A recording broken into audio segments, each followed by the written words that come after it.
जब हमने मार्गदर्शन का नया रास्ता खोजा, आपने उसे हाथों हाथ लिया और बहुत सारे प्यार से नवाजा। आज हमारा 1000 से अधिक का परिवार है, जिसे मैं तहे दिल से धन्यवाद देता हूँ। नमस्कार दोस्तों, स्वागत है आपका सुंदरम एकेडमी की ऑनलाइन क्लासेस में।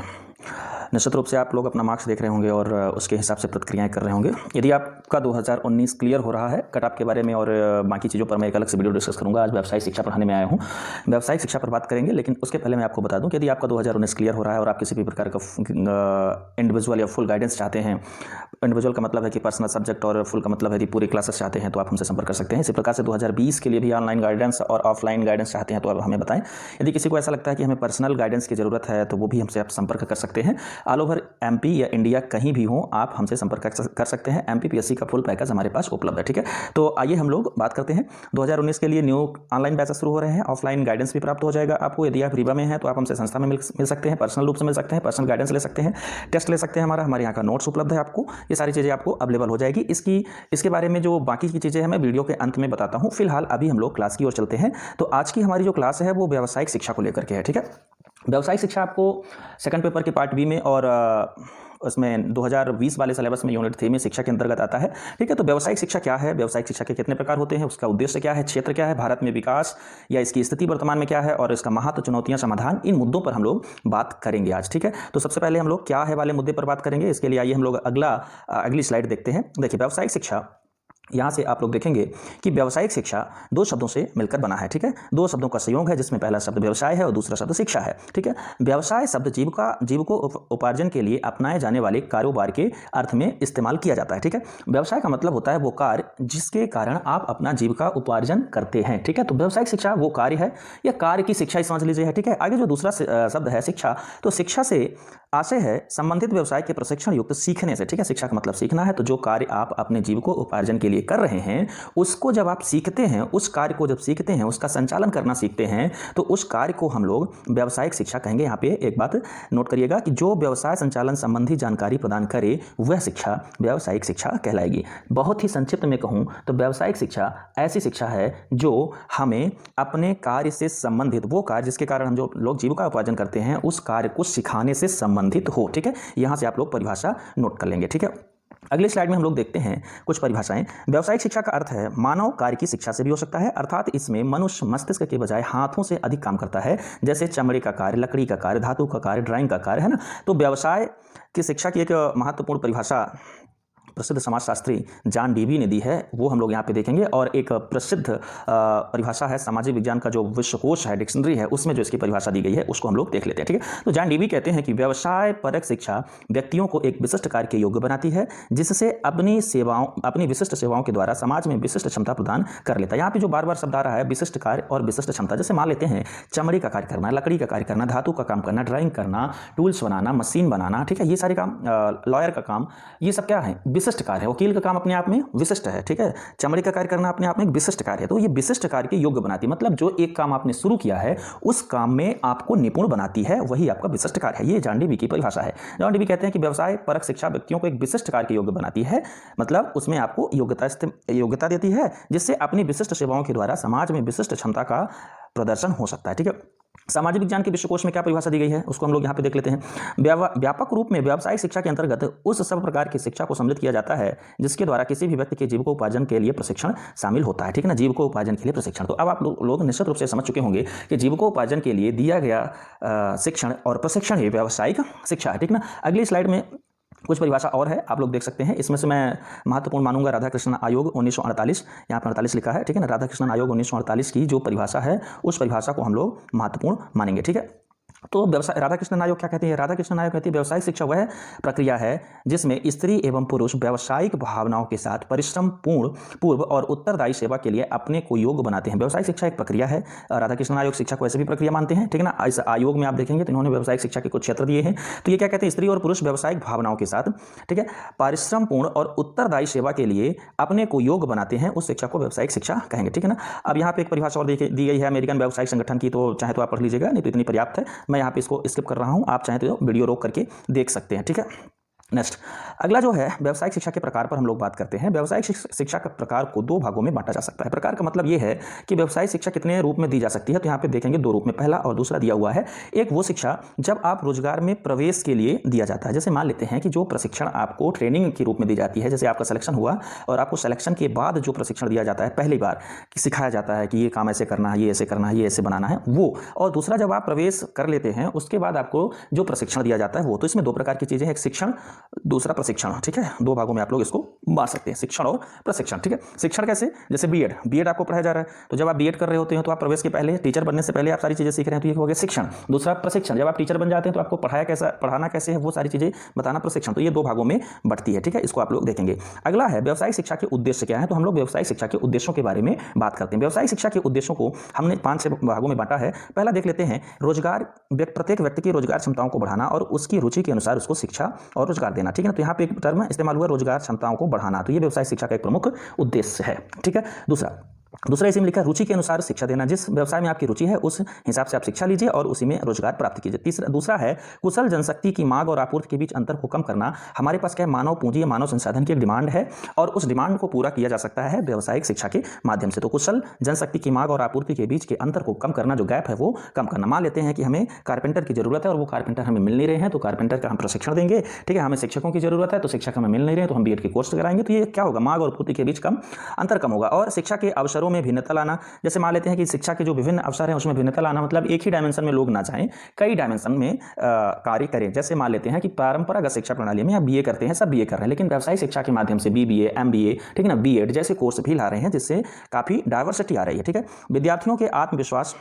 विद्यार्थियों में आत्मविश्वास लाना। जब विद्यार्थी व्यावसायिक शिक्षा करता है, बीसीए करता है, बीबीए करता है, बीएड करता है, तो उसके अंदर एक कॉन्फिडेंस आता है कि उसको ये कोर्स करने के बाद निश्चित रूप से रोजगार मिल जाएगा। ठीक है, तो कॉन्फिडेंस डेवलप होता है। अगला उद्देश्य इसका जो है वो है क्या, निरुद्देश्य एवं रुचिविहीन उच्च शिक्षा प्राप्त विद्यार्थियों को विकल्प उपलब्ध कराना। ऐसे विद्यार्थी जो उच्च शिक्षा प्राप्त कर चुके हैं उनको डिग्री या डिप्लोमा के माध्यम से रोजगार के लिए शिक्षा का विकल्प उपलब्ध कराना। अधिक से अधिक संख्या में स्वरोजगार आधारित पाठ्यक्रमों को तैयार करना। तो इसका यह भी उद्देश्य हो सकता है कि कई स्वरोजगार पाठ्यक्रम भी उपलब्ध हों। ठीक है, इसके अलावा जो इसका उद्देश्य हो सकता है वो हो सकता है, ठीक है, ये यहाँ पर उद्देश्य नहीं, इसके अलावा जो इसका उद्देश्य हो सकता है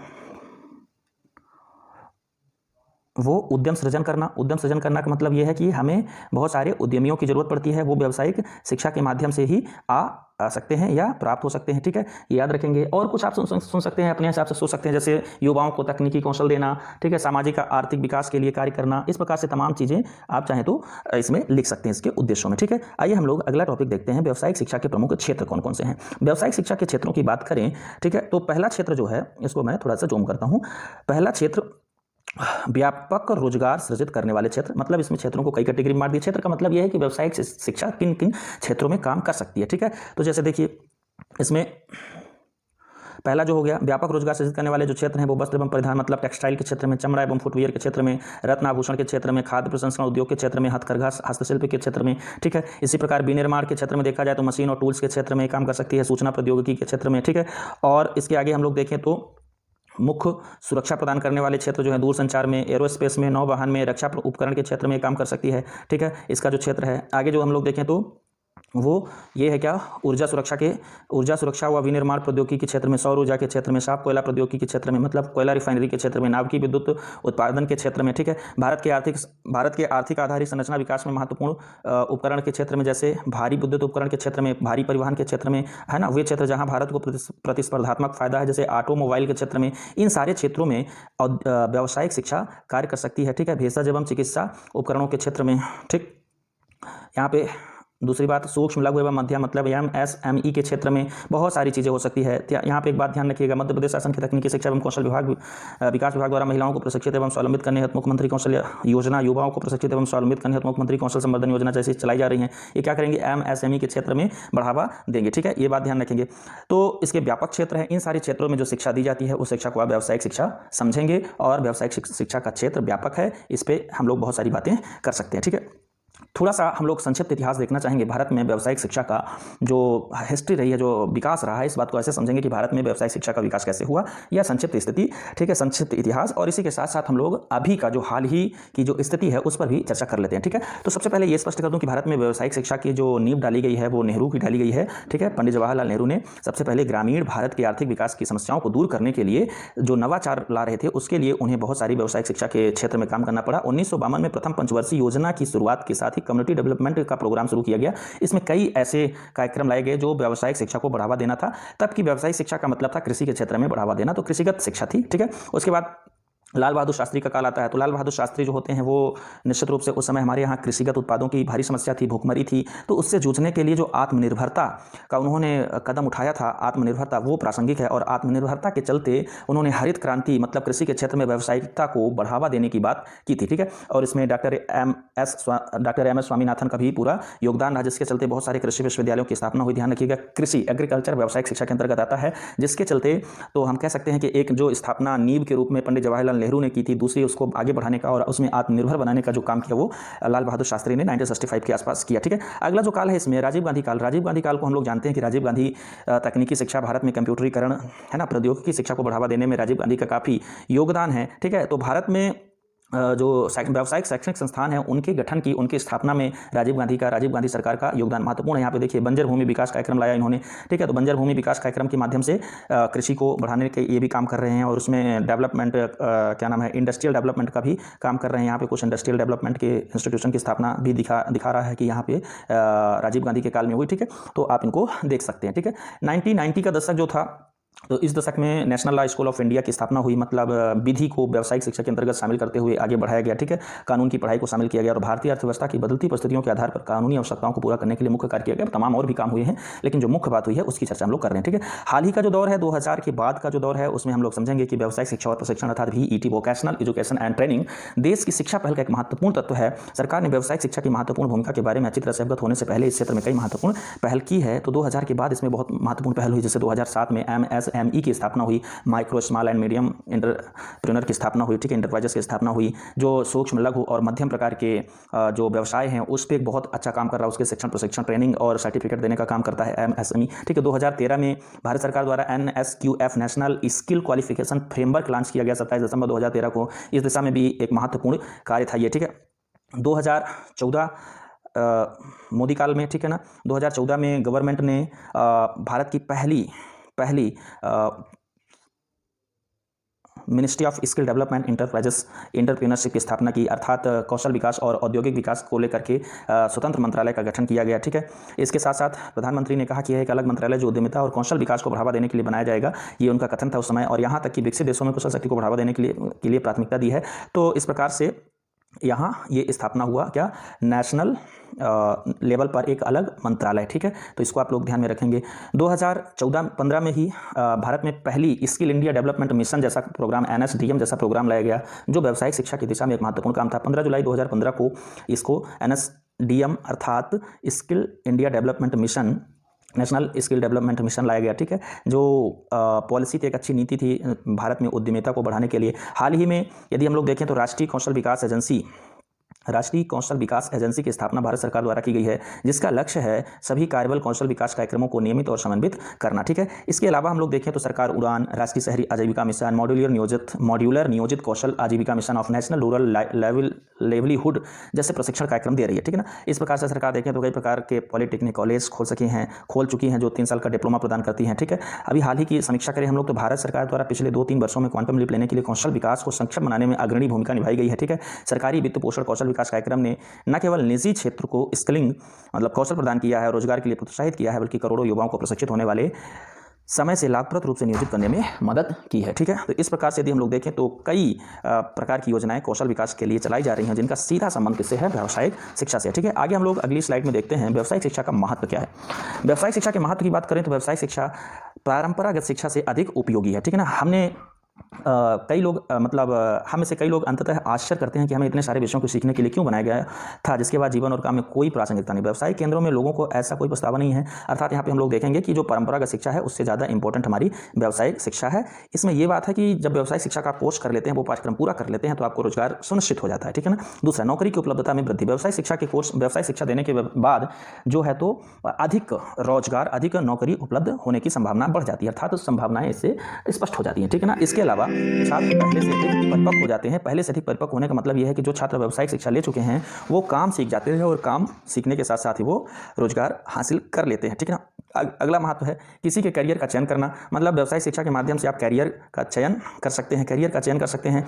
हम में से कई लोग ऐसे होते हैं जो जीवन में एक गलत पेशा, क्या लिखा है, जीवन में बाद में एक गलत पेशे में खुद को पाते हैं, मतलब पहले गलत चुनते हैं फिर सही पे आते हैं। तो व्यावसायिक शिक्षा, ऐसे लोग जो पहले अच्छा चुनाव नहीं कर पाए, अच्छा कोर्स नहीं कर पाए, वो बाद में भी डिप्लोमा लेकर के अच्छे कोर्स में प्रवेश ले सकते हैं, ठीक है ना। देश की संपत्ति निर्माण। देश की संपत्ति निर्माण का मतलब यह है कि विशेषज्ञ का निर्माण होता है, जिससे कुशल मानव संसाधन का निर्माण होता है, ठीक है ना। अगला जो इसका महत्व है, विदेश में रोजगार। विदेश में रोजगार का मतलब है दुनिया भर में अधिकांश व्यावसायिक प्रशिक्षण की आवश्यकता है। अर्थात हमारे यहाँ यदि युवा सीख लेते हैं तो वो बाहर जाकर व्यावसायिक शिक्षा ले लेते हैं तो विदेशों में भी रोजगार प्राप्त कर सकते हैं, ठीक है ना। ये इसका महत्व है। अगले महत्व में हम लोग देखेंगे शैक्षणिक डिग्री पर अच्छा विकल्प। मतलब डिग्री लेवल पे बहुत सारे अच्छे विकल्प उपलब्ध हैं व्यावसायिक शिक्षा में, ठीक है। इसको आप पढ़िएगा। स्कूल ड्रॉप आउट होने के लिए परफेक्ट। यदि कोई व्यक्ति स्कूल छोड़ देता है तो वो बाद में कौशल विकास सीख सकता है और रोजगार प्राप्त कर सकता है व्यावसायिक शिक्षा के माध्यम से, ठीक है ना। व्यावसायिक शिक्षा के माध्यम से ये सारी चीज़ें हो सकती हैं। तो आपने ये सीखा कि व्यावसायिक शिक्षा निसंदेह जो हमारा जननांकिकी लाभांश है उसको ग्रोथ करने में काम करेगा, उसको बढ़ाएगा, उसको स्किल बनाएगा, हमारे युवाओं को जनसंख्या के अवसर के रूप में एक बड़ा विकल्प उपलब्ध कराएगा, ठीक है ना। उद्यमशीलता को बढ़ावा देगा।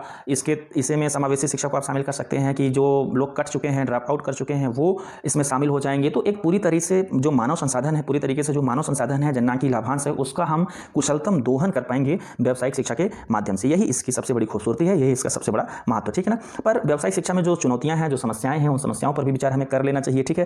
व्यावसायिक शिक्षा की जो सबसे बड़ी समस्या है वो भारत के संदर्भ में हम लोग बात करें तो शिक्षा की जो गुणवत्ता है वो बहुत ही लो किस्म की है, अच्छी शिक्षा नहीं है। अर्थात इसका जो शिक्षा का जो हमारा यहाँ पैटर्न है वो रोजगार उन्मुखी थोड़ा नहीं रह जाता है। तो जो पैटर्न यदि रोजगार उन्मुखी नहीं रह जाता तो हमारे इंडस्ट्रियल कंपनीज की जो मांग है उसको हम लोग पूरा नहीं कर पाते हैं, जिससे क्या होता है वही चीज़ें होने लगती हैं जो परंपरागत शिक्षा में होती है। जैसे मान लीजिए इंजीनियरिंग कर लिए या BBA कर लिए, उसके बाद भी लोगों को रोजगार इसलिए नहीं मिल पाता क्योंकि उनकी जो शिक्षा है वो इस स्तर की नहीं है जिस स्तर की उद्योगों को चाहिए, ठीक है। तो जो गैप है दोनों के बीच, डिमांड एंड पूर्ति के बीच जो गुणवत्ता का गैप है वो पूरा नहीं हो पा रहा है, ठीक है। आगे आते हैं, विचार करते हैं कि इसको कैसे पूरा करेंगे। फिर अच्छे शिक्षण संस्थानों की भी कमी है। अच्छे शिक्षण संस्थान मतलब जो हमारे यहाँ की जो यूनिवर्सिटीज़ हैं, जो कॉलेजेस खुले हैं, वो सिर्फ खाना पूर्ति पर विचार करते हैं, अच्छा प्रशिक्षण नहीं दे पाते हैं, ठीक है ना, अच्छा ट्रेनिंग नहीं दे पाते हैं, अच्छी शिक्षा नहीं दे पाते। उदाहरण के तौर पर यदि हम लोग बात करें तो तमाम BEd के कोर्स चल रहे हैं हमारे MP में, और इन BEd के कोर्स के बाद भी टीचर ये नहीं जानते हैं कि उनको कैसे पढ़ाना है, बच्चों की समस्याएं क्या होती हैं। तो आप ऐसे सीखेंगे, मतलब हमारी जो सिखाने की प्रक्रिया है वो इतनी सक्षम नहीं है कि वो BEd किया हुआ विद्यार्थी जो है तो शिक्षक बनने पर अच्छी शिक्षा दे पाए, इसकी कोई गारंटी नहीं है। ऐसे लगभग हर कोर्स में है, ठीक है। हमारे यहाँ जो प्रशिक्षणकर्ता टीचर्स हैं, योग उनकी कमी है, शिक्षकों की कमी है, या फिर योग शिक्षकों की कमी है, प्रशिक्षणकर्ताओं की कमी है, अर्थात अच्छा प्रशिक्षण नहीं मिल पाता। छात्रों के रुझान की बात करें और उनकी रुचि की बात करें तो अभी भी वो व्यावसायिक शिक्षा की ओर उनका व्यापक रुझान देखने को नहीं मिल रहा है। बहुत सारे लोग अभी भी BA है ना, BSc जैसे कोर्स या गैर व्यावसायिक कोर्स पर ही ज़्यादा रुचि ले रहे हैं, ठीक है ना। और इसके साथ ये भी बता दूँ कि यहाँ निवेश की कमी है, सरकारी स्तर पर भी इस पर ज़्यादा इन्वेस्टमेंट नहीं किया जा रहा है जितना चाहिए, और व्यावसायिक जो प्राइवेट स्तर, निजी स्तर पर उसमें भी निवेश नहीं किया जा रहा है, या निवेश किया जा रहा है तो निवेश का सही उपयोग नहीं किया जा रहा है, ठीक है। तो इस प्रकार से तमाम ये कमियां हैं, इन कमियों को दूर करके ही हम लोग व्यावसायिक शिक्षा की जो इसके जो लाभ हैं उसको हम लोग पा सकते हैं, ठीक है। तो इन कमियों को दूर करने के लिए आप इन्हीं से निकालना शुरू करेंगे। जैसे हम क्या करें, शिक्षा की गुणवत्ता में कमी लाकर, शिक्षा की गुणवत्ता में जो कमी है उस गुणवत्ता को दूर करके शिक्षा को, व्यावसायिक शिक्षा को रोजगार उन्मुखी बनाएं। हमारी जो इंडस्ट्रीज़ हैं वो बाहर से जो स्किल्ड मजदूर या स्किल्ड लोग मंगाते हैं, श्रमिक मंगाते हैं, वो हमें यहाँ पूर्त नहीं कर पा रहे हैं। तो हमें सबसे पहले ये फोकस करना होगा कि जो हमारे जो प्रशिक्षण करता है वो अच्छी शिक्षा प्राप्त करें और वो सीखें, वास्तव में व्यवहारिक रूप से काम को सीखें, ताकि जो कंपनी में जाएं तो वो काम कर सके। कोई भी कंपनी किसी भी व्यक्ति को तभी हायर करेगी, तभी रोजगार में रखेगी जब वो व्यक्ति उसके यहाँ उपलब्ध जो काम है उसको अच्छे पूर्वक करना जानता होगा। यदि उसका सैद्धांतिक नॉलेज भी अच्छा नहीं होगा, प्रैक्टिकल नॉलेज भी अच्छा नहीं होगा, तो वो कंपनी क्यों उस पर इन्वेस्ट करेगी। तो कंपनियां जो रोजगार नहीं दे रही हैं भारत के या मध्य प्रदेश के छात्रों को व्यावसायिक शिक्षा होने के बाद, तो इस कमी को हमें पूरा करना होगा शिक्षा की गुणवत्ता को बढ़ा करके, ठीक है। हमें बहुत सारे शिक्षण संस्थानों की स्थापना करना होगा, नए तरीके से शिक्षण संस्थानों की स्थापना करना होगा, और शिक्षण संस्थानों के माध्यम से उनको हमें ट्रेंड करना होगा, ठीक है। नए शिक्षण संस्थानों की कमी को पूर्ति करना होगा। व्यावसायिक शिक्षण प्रशिक्षणकर्ताओं की जो कमी है, शिक्षकों की जो कमी है, उसको पूरा करना होगा, ठीक है। और वो पूरा होगा कैसे? नई भर्तियों के माध्यम से। तो सरकार को विभिन्न प्रकार की भर्ती प्रोग्राम चलाए जाने चाहिए, जिससे नए टीचर्स, नए प्रशिक्षणकर्ता उपलब्ध हो सके, ठीक है। छात्रों के रुझान को परंपरागत से व्यावसायिक शिक्षा की ओर बढ़ाने के लिए हमें प्रयास करना होगा। सरकार को अभियान चलाना होगा, उसमें रुचि पैदा करने वाले मिशन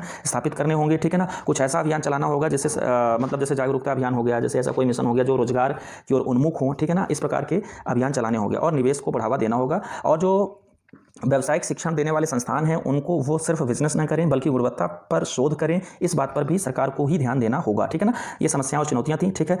इसमें जो मैं आप लोग को जानकारी देने वाला था वो ये है लास्ट में व्यावसायिक शिक्षा के बारे में, इतना ही। इतने में आपका टॉपिक पूरा हो जाएगा, ठीक है ना। आइए हम लोग कुछ कोर्स के बारे में जानकारी लेते हैं, ठीक है। तो हमारे एकेडमी में, श्रीसुंदरम एकेडमी में बहुत सारे कोर्स जो हैं इस समय ऑनलाइन ऑफलाइन डिलीवर किए जा रहे हैं। यदि आप चाहते हैं कि आप 2019 या 2020 की पूरी प्रिपरेशन आपकी हो जाए, तो हमारे ऑनलाइन कोर्स बहुत ही सस्ते फीस पे अवेलेबल है, ठीक है ना। जैसे मान लीजिए आपको पूरा कंप्लीट कोर्स करना है, उसकी फीस टोटल 32,500 रुपये है ऑनलाइन कोर्स की, ठीक है। यदि आप चाहते हैं कि आप इथिक्स कर लें, तो इथिक्स की जो MPPSC की है, तो आप देख सकते हैं ऑनलाइन केवल 1950 रुपये में हम लोग अवेलेबल करा रहे हैं, ठीक है। इसी प्रकार से यदि एसे आप चाहते हैं तो एसे केवल 850 रुपये में ऑनलाइन अवेलेबल करा रहे हैं, ठीक है। इसी प्रकार से यदि आप चाहते हैं कि हिंदी आप पढ़ लें, ठीक है, तो हिंदी का केवल 999 रुपये है, ठीक है। इस प्रकार यदि आप इथिक्स, एसे और हिंदी एक बहुत ही कम दामों पे हम सेल कर रहे हैं, ठीक है। इसको आप लोग ऑनलाइन खरीद परचेस कर सकते हैं, ठीक है। टेस्ट हमारा केवल 49 रुपये में MPPSC मेंस का टेस्ट दे रहे हैं, जिसमें आपको PDF फॉर्मेट में आप हमें कॉपी भेजेंगे, अब हम आपकी कॉपी चेक करके आपको अवेलेबल करा देंगे, ठीक है। कुछ बहुत सारी चीज़ें फ्री भी चल रही हैं, जैसे ये वीडियो आपको फ्री प्रोवाइड हो रहा है, CSAT